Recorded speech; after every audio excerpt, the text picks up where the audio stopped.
এই সমাজে প্রতিনিয়ত একটা মেয়েকে বারবার মনে করে দেওয়া হয় যে তোমাকে কিন্তু নিজের পায়ে দাঁড়াতেই হবে, নিজের খরচ নিজের ইচ্ছাগুলো নিজের টাকাতেই পূরণ করতে হবে। আর এই জিনিসটাকে আমি ভীষণভাবে সাপোর্ট করি যে সত্যিই কিন্তু তাই। লোকে হয়তো তোমাকে সেটা কটাক্ষ করে বলছে, কিন্তু আলটিমেটলি তুমি যদি এটা চেষ্টা করে করতে পারো তাহলে লাভটা কিন্তু আখেরে তোমারই।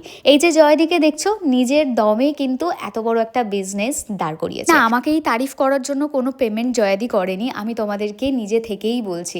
আর আমরা সব মেয়েরা কিন্তু জয়াদির ইনভিটেশনে আজকে গেছিলাম, গিয়ে সবার সাথেই দেখা হয়ে গেল, ফটো ভিডিও তুলে নিলাম। আর সেই ভাইরাল 1111 মানে 1111 তোমাদের সেই চেনটা জয়াদির কাছ থেকেই আমি নিয়েছিলাম। আমরা অনেকেই জয়াদির থেকে এই চেনটা পারচেস করেছো, যারা যারা এখনও করোনি, যদি মনে করো যে জয়াদির থেকে এই চেনটা চাই তো অবশ্যই তোমরা জয়াদির থেকে পারচেস করো। ভীষণ ভালো ভালো ব্যাগের কালেকশনও জয়াদি পোস্ট করেছিল, দেখলাম। জয়াদির শপে গিয়ে আমি তো আগে ব্যাগগুলোই খুঁজছিলাম যে ব্যাগগুলো তুমি দেখিয়েছিল সেই ব্যাগগুলো কোথায়। যদিও বা আমার একটু তাড়া ছিল, তাই সেরকমভাবে আমি সব কালেকশন দেখতে পারিনি, একটা ব্যাগই যেটা খুব ভালো লেগেছিল। তারপর জয়াদি অক্ষয় তৃতীয়া বলে আমাদেরকে মিষ্টি মুখ করালো, আর তার সাথে একটা সুন্দর ফ্লাওয়ারও গিফট করলো।